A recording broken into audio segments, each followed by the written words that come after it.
प्रातः क्लास चल रहा था 22 जुलाई 1968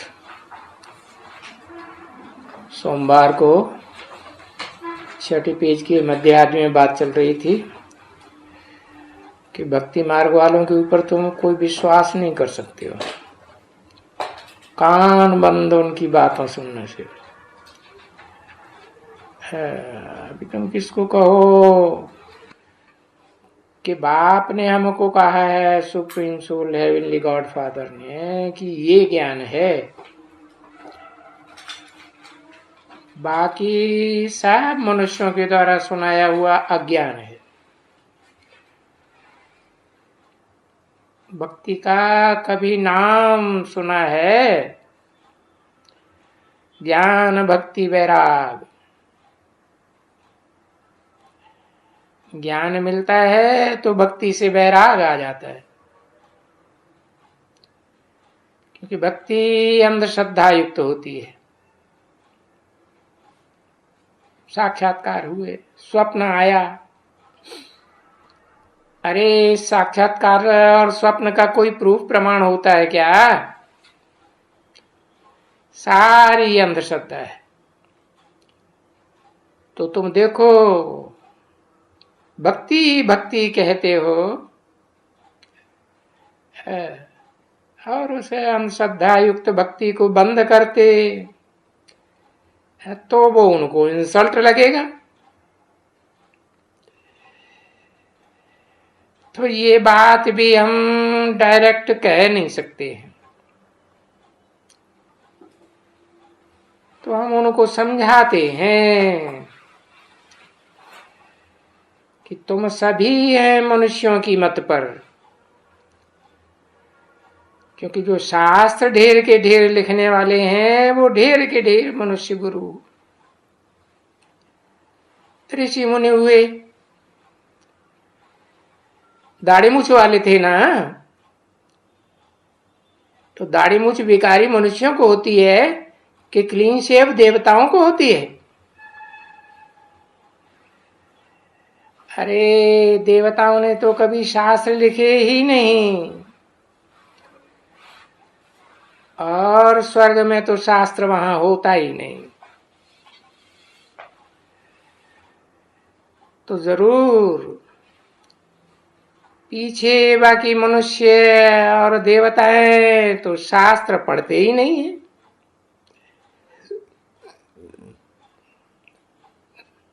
सतयुग त्रेता में कोई शास्त्र होता ही नहीं। सतयुग है नारायण की दुनिया। 16 कला संपूर्ण सतयुग को कहा जाता है। त्रेता भी 14 कला संपूर्ण, द्वापर को 8 कला कहा जाता है। तो आधे से नीचे गए ना, तो सतयुग त्रेता को कहा जाता है ब्रह्मा का दिन।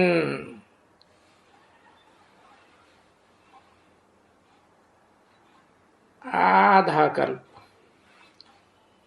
2500 वर्ष ब्रह्मा का दिन, 2500 वर्ष ब्रह्मा की रात। फिर शूटिंग होती है चारों युगों की। तो मां भी तो कहेंगे ब्रह्मा का दिन, ब्रह्मा की रात। तो समझ लेना चाहिए कि स्वर्ग में भक्ति ही नहीं है तो शास्त्र क्या होंगे? क्योंकि शास्त्रों में तो ये कर्म कांड का ये सभी लिखा हुआ है। यज्ञ करो, तप करो, दान करो, पुण्य करो। कैसे करना चाहिए, क्या करना चाहिए, किसी को कुछ पता नहीं। स्वर्ग में दान पुण्य तप वगैरह करते हैं क्या? कुछ यज्ञ करते हैं, स्वाहा स्वाहा नहीं। वहां तो सिर्फ एक बात, अपन को आत्मा समझ कर रहते हैं, स्वस्थिति में स्थित रहते हैं, और कुछ करने की दरकार नहीं। सारा काम प्रकृति मुहैया करती है। तो वो स्वर्ग तो देखो अभी कलयुग में है ही नहीं। तुम बच्चे देखते हो, बरोबर बाबा ज्ञान अभी देते हैं। कलयुग के अंत में नई दुनिया सतयुग बनाने के लिए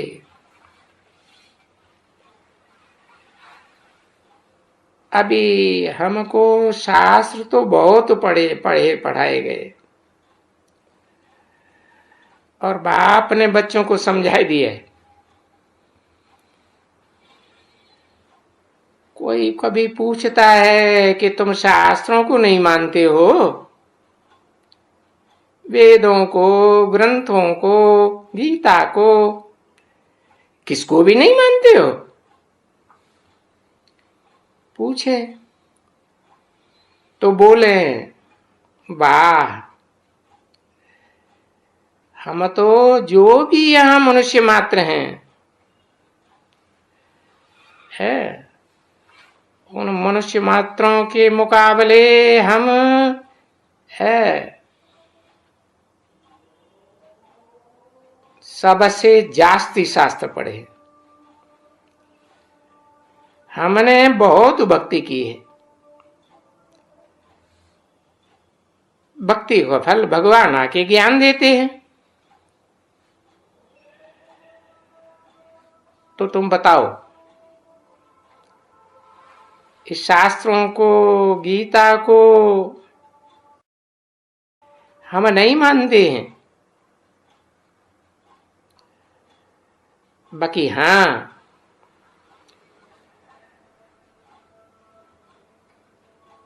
जो भी मनुष्य है या मनुष्य गुरु है, उनसे जास्ती हमने शास्त्र सुने और हम मानते भी रहे, क्योंकि हम तो द्वापर के शुरुआत से 2500 वर्ष से, जब से ये नरक की दुनिया नारकीय शुरू हुई, सुख दुख की दुनिया, तब से हम शिव की भक्ति शुरू की है। पहले पहले शिव की भक्ति, अभिविचारी भक्ति हम करते थे। सो वो अभिविचारी भक्ति हमने ही की है, और तब से चले आ रहे हैं उस अभिविचारी भक्ति में। भक्ति में भी हम एक शिव बाबा, दूसरा न कोई। अभी जब हमको ज्ञान मिलता है और दिन होता है ब्रह्मा का,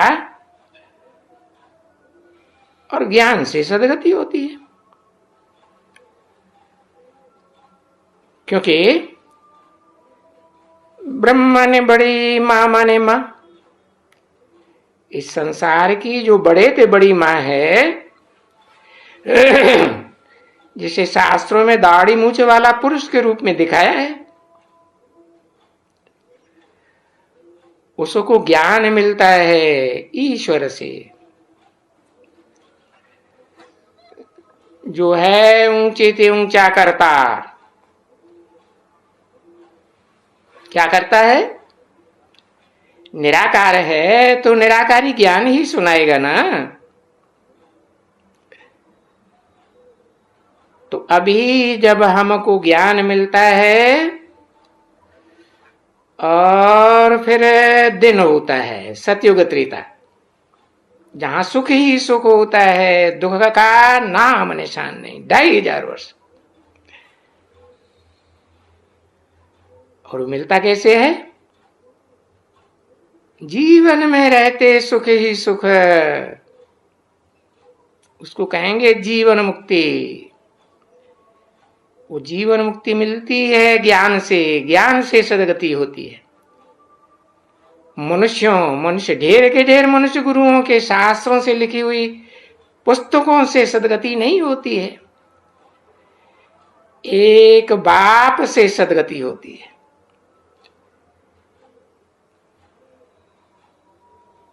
एक निराकार, निरहंकारी, निर्विकारी, सदा शिव ज्योति।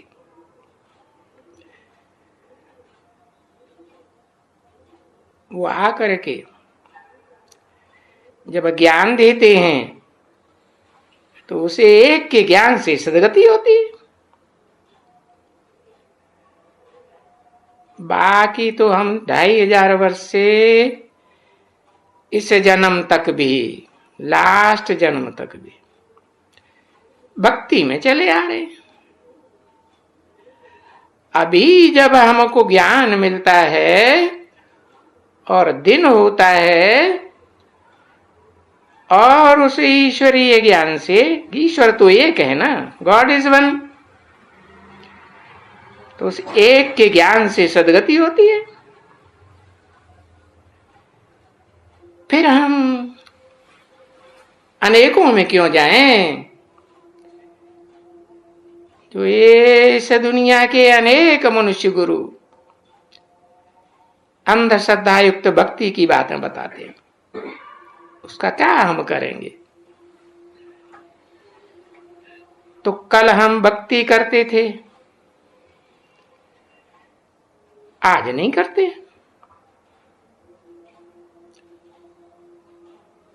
देखो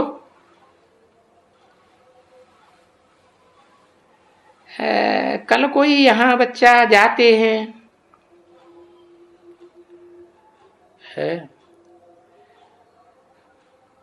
भक्ति में, वो शूद्र आकर के यहां ब्राह्मण बनते हैं।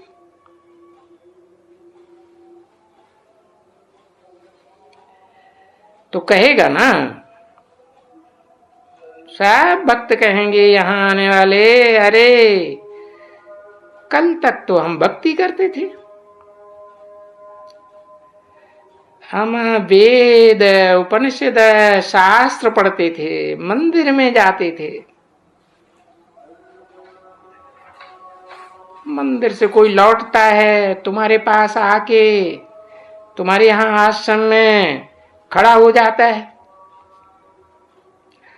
और फिर उनको लगता है ज्ञान का तीर, तो ज्ञान को पंथ, कृपाण को धारा, ऐसे भक्ति में भी तो कहते हैं। परत खगेश लगे नहीं बारा, देर थोड़ी ही लगती है बुद्धि को मोल्ड होने में। फिर क्या होता है, यहां आए, ईश्वरीय ज्ञान सुना और मंदिर में जाना बंद कर देते। कहेंगे अरे हम अभी मंदिर से आते हैं, बस है अभी से मेरा मंदिर वगैरह जाना बंद हो गया। आगे चल करके देखो कैसे कैसे होता है। ये मंदिर, मस्जिद, गुरुद्वारे, ये सब चलने लग पड़ेंगे। सब भक्त छोड़ छोड़ करके एक बाप के ज्ञान को सुनेंगे, क्योंकि भक्ति तो नुकसान करने वाली होती है ना।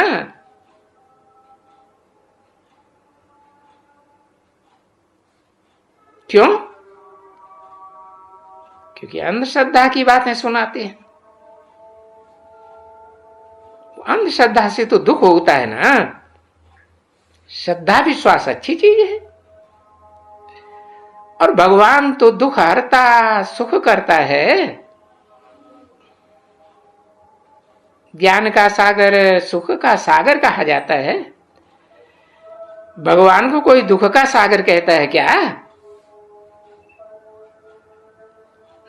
तो वो सुख तो सतयुग त्रेता में ही होता है, अखूट सुख। दुख का नाम निशान नहीं। और फिर जब ब्रह्मा की रात होती है तो सुख दुख दोनों शुरू होता है। दुख बढ़ता जाता है और कलयुग के अंत आते आते दुख ही दुख, सुख का नाम निशान नहीं रहता। ऐसे ही होता है। हाँ, कलयुग में तो होता ही है दुख, इसीलिए पाप का युग कहा जाता है। तो कितनी सिंपल रीति बाप समझाते हैं। मीठे मीठे बच्चे,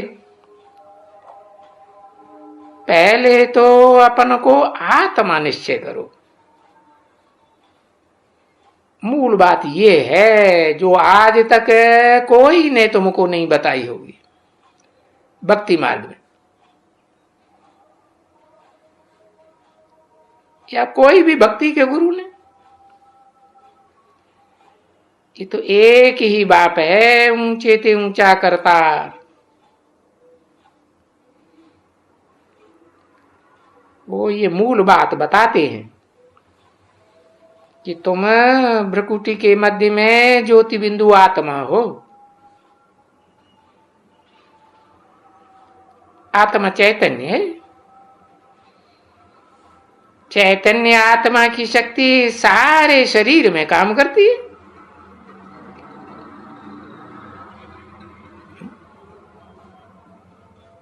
राजा एक गद्दी पर बैठता है, सारे राज्य में उसकी शक्ति काम करती है ना, शासन काम करता है ना।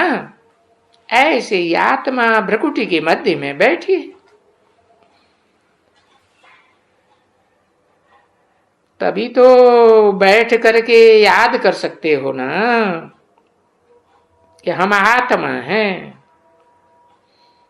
आत्मा है, आत्मा है। पक्का कर दो। वो तो कहते हैं अल्लाह है, अल्लाह अकबर।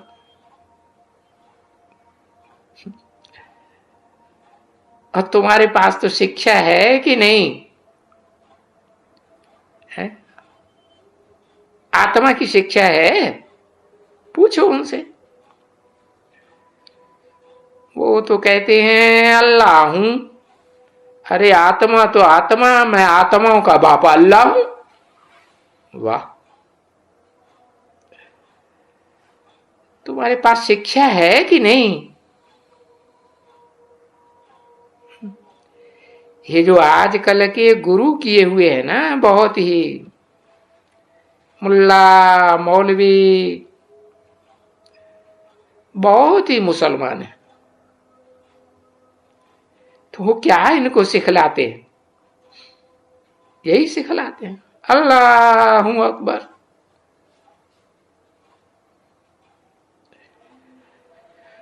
तो वो जो भी जाते हैं, पंजाबी लोग गुरुद्वारे में जाते हैं, सिख हिंदू मंदिरों में जाते हैं, बहुत जाते हैं। वो भी ऐसे ही पर्चे पर्चे किए हैं, उल्टे जरूर, ऐसे ऐसे रख करके, और फिर ऐसे कहते हैं अल्लाह। बड़े बड़े लखपति करोड़पति एकदम।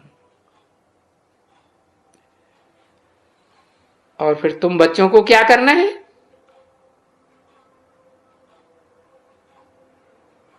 कुछ नहीं, बस मैं आत्मा हूं, आत्मा हूं, बाप का बच्चा हूं। जैसे देह का बाप का बच्चा होता है देहधारी, देह होती है साकार स्थूल, तो बाप भी साकार, आत्मा निराकार होती है। आत्मा शरीर से निकल जाती है, शरीर मुर्दा हो जाता है, तो आत्मा दिखाई पड़ती है, तो निराकार हुई या साकार हुई? निराकार। क्योंकि तुम बच्चों को बाप की पहचान मिल गई कि साकार का बाप साकार और निराकार आत्मा का बाप निराकार, ये पहचान मिली ना। हाँ, तो आत्मा हूं, उन्हें बताओ ये तुम्हारी भूल है। हाँ, और तुम खुद समझो कि ये तुम भूलते रहते हो घड़ी घड़ी। माया तुमको बुलाती है, इस निश्चय से बुलाती है कि तुम आत्मा हो। घड़ी घड़ी भूल जाते हो कि मैं ज्योति बिंदु आत्मा हूं। तो फिर देह अभिमानी बनने से तुम्हारे से कोई ना कोई उल्टा काम हो जाता है, देह अहंकार आने से। समझा ना बच्चे? इसलिए बाप कहते हैं टाइम को वेस्ट मत करो। है, यही तुमसे बड़ी मेहनत लेते हैं आत्मा समझने की,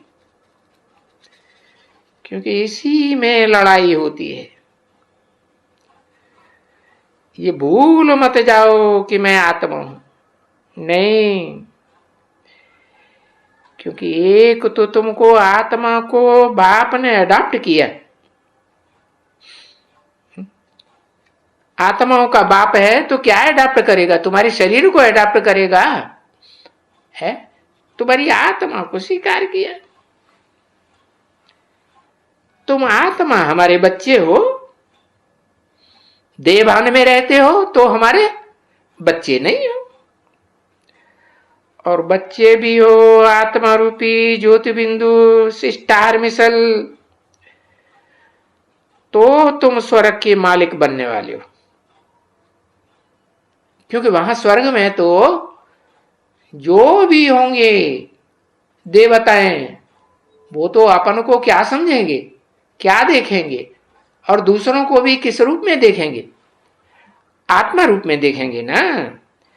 तो ऐसे बाप को है जो मूल बात समझाते हैं कि तुम आत्मा हो, है? हाँ, उनको भूल जाना। भाई ये तो बाप कहते हैं, ये तो बेकायदे बात हो गई बहुत, परंतु माया है बहुत जबरदस्त। ओम शांति।